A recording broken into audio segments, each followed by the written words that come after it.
Sir, आज जो press conference आपने बुलाई है जी, क्या मुद्दा है? मुद्दा तो आपको सभी को जानकारी है। 2025 दिल्ली विधानसभा का चुनाव चल रहा है। तो चुनाव में नॉमिनेशन के बाद कल जो भी जिनके विड्रॉल होने थे कैंडिडेट्स के, वो विड्रॉल हो चुके हैं और सिंबल वगैरह अलॉट होना था, वो सिंबल अलॉट हुआ है। तो हमारी पार्टी ने टोटल 15 लोगों को तैयार किया था, जिसमें से कुछ लोगों के तो पेपर कंप्लीट नहीं हो पाए और कुछ को पिछली बार एक्सपेंडिचर जमा ना कराने की वजह से उन लोगों को डिस्क्वालीफाई किया गया। तो अब टोटल हमारे 5 कैंडिडेट मैदान में हैं। जो एक कैंडिडेट हमारे मॉडल टाउन विधानसभा से विवेक गिरी जी साथ में ही हैं आपके। तो दिल्ली विधानसभा के चुनाव में हम जो आपके सामने बात रखना चाह रहे हैं कि जो दिल्ली की समस्याएं हैं, इन समस्याओं के समाधान के लिए कौन सी पार्टी है। 10 साल से ज़्यादा केंद्र में भाजपा की सरकार है और लगभग 11 साल आम आदमी पार्टी राज कर चुकी है दिल्ली में। तो समस्या इन्हीं के द्वारा पैदा की गई है और अब ये समाधान कैसे निकालेंगे? क्या देश का लोकतंत्र, समाज वेलफेयर, जो सोशल वेलफेयर की स्कीम्स हैं जिनको सुप्रीम कोर्ट फ्री भी बोल रहा है, क्या उनके माध्यम से देश का लोकतंत्र चलेगा? और लोकतंत्र अगर उनके माध्यम से चलेगा, पैसा बांटने से चलेगा, जो पहले वोटर को खरीदा जाता था, अब उसका वोटर को खरीदने का तरीका बदल दिया गया है। ये जो फ्रीबीज की बात आ रही है, कोई 2,500 रुपये दे रहा है, कोई 2,100 रुपये दे रहा है, कोई 2,000 रुपये दे रहा है, तो ये क्या जो विकास का पैमाना है, लोगों के वेलफेयर की जो बात है, पूरा का पूरा चुनाव 2,000 और 2,500 रुपये मिलेंगे उस पर सिमट के रह गया है। तो दिल्ली के लिए इन तीनों चारों पार्टियों का क्या विजन है? तीनों पार्टियों का बताए। भारतीय जनता पार्टी केंद्र में 10 साल शासन करने के बावजूद दिल्ली में पोल्यूशन की समस्या के लिए भारतीय जनता पार्टी ने क्या किया? सारा अमली जामा ज़्यादातर दिल्ली, क्योंकि केंद्र शासित प्रदेश है, केंद्र की बहुत सारी शक्तियां केंद्र में नहीं थे और केंद्र की शक्तियां एलजी में नहीं थे। और दिल्ली में एक कानून के तहत एलजी को सुपर बॉस बना दिया गया, दिल्ली में चुनी हुई सरकार के ऊपर भी। तो दिल्ली में भारतीय जनता पार्टी भी समस्याओं के लिए उतनी ही दोषी है जितनी आम आदमी पार्टी है। लेकिन एक नैरेटिव सेट किया गया, अब सिर्फ बात हो रही है 2,000 रुपये देंगे, 2,500 रुपये देंगे। आप वेलफेयर का कौन सा मॉडल दिल्ली के लिए लाना चाहते हैं, ये बात बताएं। दूसरा, एक मैं इलेक्शन कमीशन के सामने एक बड़ा गंभीर सवाल रखना चाहता हूं कि इलेक्शन कमीशन पिछले, आपने सुना होगा, पिछले 6-7 महीने से लगभग 8 महीने हो गए इस बात को, एक बड़ा शोर मचाया गया विपक्ष के द्वारा और पक्ष के द्वारा भी। लेवल प्लेइंग फील्ड, जब इन लोगों को अरेस्ट किया जाता, लेवल प्लेइंग फील्ड। और मैं भारत के चुनाव आयोग, साथ साथ देश की न्यायपालिका के समक्ष भी ये गंभीर मुद्दा रखना चाहता हूं कि जो इस देश का नागरिक चुनाव में भागीदारी करना चाहता है, क्या आपने उनके लिए लेवल प्लेइंग फील्ड बचा कर रखी है? आप बुराड़ी विधानसभा में एक कैंडिडेट जिनको सिंबल अलॉट हो चुका है और जो एक रजिस्टर्ड पार्टी के कैंडिडेट हैं, पार्टी रिकॉग्नाइज नहीं हुई एक अलग बात है, लेकिन एक रजिस्टर्ड पार्टी के कैंडिडेट हैं, उस कैंडिडेट की मौत के बाद भी भारत का चुनाव आयोग या सुप्रीम कोर्ट क्या इस बात के लिए बताएगा कि क्या राइट टू इक्वालिटी सिर्फ चुने हुए लोगों के लिए है, कुछ गिने चुने लोगों के लिए जो धन्ना सेठ है या जिनकी पार्टियां रिकॉग्नाइज हो गई हैं? इसका मतलब कोई भी आदमी इंडिपेंडेंट कैंडिडेट है या कोई रजिस्टर्ड पार्टी का कैंडिडेट है, अगर उसकी मौत हो जाएगी तो उसकी मौत सरकार के खाते में भी नहीं है, इलेक्शन कमीशन के खाते में भी नहीं है। तो आप इसको कैसे कंट्रोल करोगे? आप बताएं। भारत का चुनाव आयोग के एक कैंडिडेट की यहां पे बुराड़ी विधानसभा में जो चुनाव कंटेस्ट करने जा रहा है, उसकी मौत होगी कल, और रूल के मुताबिक ये कहते हैं कि सिर्फ रिकॉग्नाइज पार्टी का कैंडिडेट अगर उसकी डेथ होगी तो चुनाव आगे बढ़ाया जाएगा। तो ये दोहरा मापदंड कैसे? आप बराबरी का हक किसको दे रहे हैं? आपने तो बराबरी का हक ही नहीं दिया। तो ये जो लोग चुनाव लड़ रहे हैं, इनकी जिंदगी के साथ अगर किसी के साथ कुछ मिसहैपनिंग हुई तो आपने उसमें भी कैटेगरी बना दी है। तो लेवल प्लेइंग फील्ड कहां है?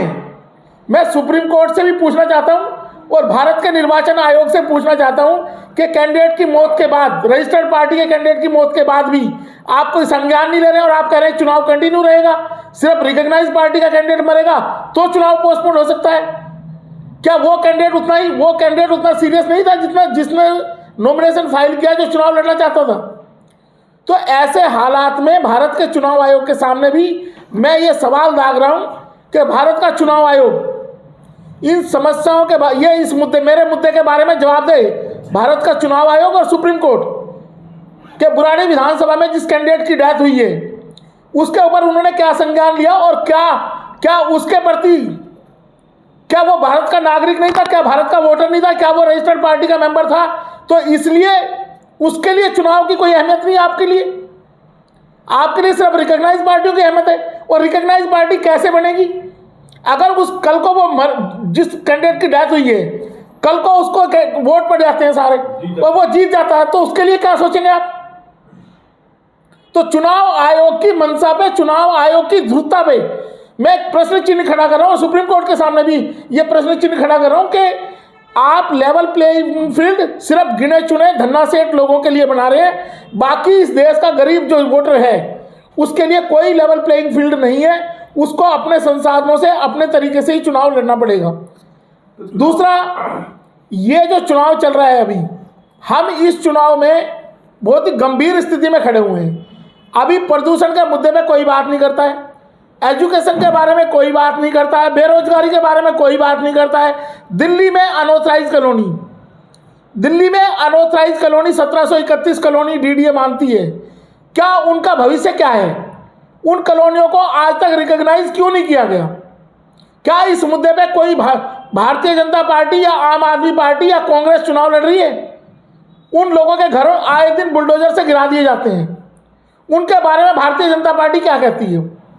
और शिक्षा के अधिकार के साथ राइट टू लाइफ आर्टिकल 21 है, भारतीय संविधान का आर्टिकल 21 राइट टू लाइफ की बात करता है। और राइट टू लाइफ में जो भी कंज्यूमेबल चीज़ें हैं जिनसे कोई आदमी बराबरी का कोई जीवन जी सके, अब जैसे इलेक्ट्रिसिटी है, आप एक झुग्गी वाले को इलेक्ट्रिसिटी प्रोवाइड करते हो, लेकिन अनऑथराइज कॉलोनी के नाम पे आप लोगों को ये कहते हैं कि आपकी तो कॉलोनी अनऑथराइज है, आपकी बाउंड्री सेट नहीं है, आप उनको बिजली नहीं देंगे। और डीडीए जैसी संस्था जो इंडियन इलेक्ट्रिसिटी एक्ट में डीडीए का कोई रोल नहीं है, वो उस बिजली को रोक देती है।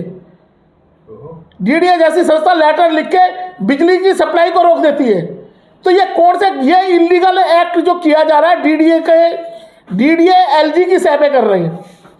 और एलजी और भारतीय जनता पार्टी बताएं कि इंडियन इलेक्ट्रिसिटी एक्ट में सिर्फ 2 ही तरह की ज़मीनों पे बिजली रोकी जा सकती है, या तो वो रेलवे की ज़मीन हो और या डिफेंस की ज़मीन हो। अगर किसी प्राइवेट ज़मीन पे किसी आदमी ने मकान बना लिया है तो आप उसको बिजली से महरूम नहीं कर सकते। किसी बच्चे की शिक्षा का अधिकार है, उसको आप उनसे महरूम नहीं कर सकते हैं। तो हम इन जनता के मूल मुद्दों पे चुनाव लड़ना चाहते हैं। साथ साथ पिछले 5 साल में से लगभग 4 साल और लगभग 8 महीने तक दिल्ली की जनता ने सड़कों की बदहाली देखी है, दुर्दशा देखी है। दिल्ली में आज भी कई घंटे का जाम लगता है। जो आपका AQ लेवल 400 के पार हो चुका है, प्रदूषण 400 के लेवल के पार हो जाता है, उसके लिए माफ़ी कर दी दिल्ली की जनता ने केजरीवाल को या केंद्र सरकार को। जो स्मोक टावर लगाए गए थे दिल्ली में, वो कहाँ गायब हो गए हैं? स्मोक टावर कौन सी एजेंसी है जो पोल्यूशन पे कंट्रोल कर रही है दिल्ली में? दिल्ली में मूलभूत समस्या पानी की है। पानी लोगों को पीने का लिए नहीं मिल रहा है। क्या पानी की सप्लाई है दिल्ली में? जो ये कहते हैं 20,000 लीटर हम महीने का पानी फ्री देंगे। तो पानी की समस्या पे आम आदमी पार्टी, बीजेपी कोई बात नहीं करना चाहती है। बिजली के मुद्दे पे कोई बात नहीं करना चाहती है। ये 1731 कॉलोनी ये कहते हैं पूर्वांचल के लोगों को हम फायदा देंगे। वही पूर्वांचल के लोग आज उनकी नरकमय स्थिति है, उनका जीवन दुभर है। तो भारतीय जनता पार्टी और आम आदमी पार्टी बताए कि 11 साल के शासन में लोगों के जीवन को बेहतर बनाने के लिए आपने क्या किया? और जब आप लोगों का जीवन बेहतर नहीं बना पाए तो आप कह रहे हैं 2100 रुपये देंगे, 2500 रुपये देंगे। आप वोटर का दिमाग घुमाना चाहते हैं। हमारी पार्टी, आपके अपनी पार्टी पीपल्स, इन ज़मीनी मुद्दों के लिए काम कर रही है, संघर्ष कर रही है और हम लगातार इन मुद्दों पर चुनाव लड़ रहे हैं। अगर हमारा केंद्रीय मुद्दा है तो केंद्रीय मुद्दा हमारा ये है कि हमने कहा कि जब हम भारत के लोग हैं, जैसा कि मैंने अभी आपको 1 मिनट पहले बताया, भारत का संविधान कहता है कि right to equality, we are equal before the law. लेकिन जब बुराड़ी विधानसभा में एक कैंडिडेट की डेथ हो जाती है तो ये कानून की इक्वालिटी का मखौल उड़ा है। It's a mockery of law. ये मखौल है कानून का और चुनाव आयोग का कि अगर कैंडिडेट इंडिपेंडेंट होगा या रजिस्टर्ड पार्टी का कैंडिडेट होगा तो उसके लिए उनके प्रति कोई सिंपैथी नहीं है, उनका चुनाव कंटिन्यू चलेगा। अगर वो रिकॉग्नाइज पार्टी का हो जाएगा तो उसके लिए सिंपैथी है। तो ये दोहरा मापदंड चुनाव आयोग इसके लिए सफाई दे और माफ़ी मांगे इसके लिए कि ऐसे रूल्स क्यों बनाए गए हैं। तो दिल्ली की जनता को दोहरी नागरिकता, दोहरी मानसिकता में दिलाया जा रहा है और दोनों ही पार्टियां उनको सिर्फ यूज एंड थ्रो कर रही हैं। इसके अलावा कोई काम नहीं है। हम इन जमीनी मुद्दों पे बात कर रहे हैं और इन मुद्दों को लगातार उठाते रहेंगे।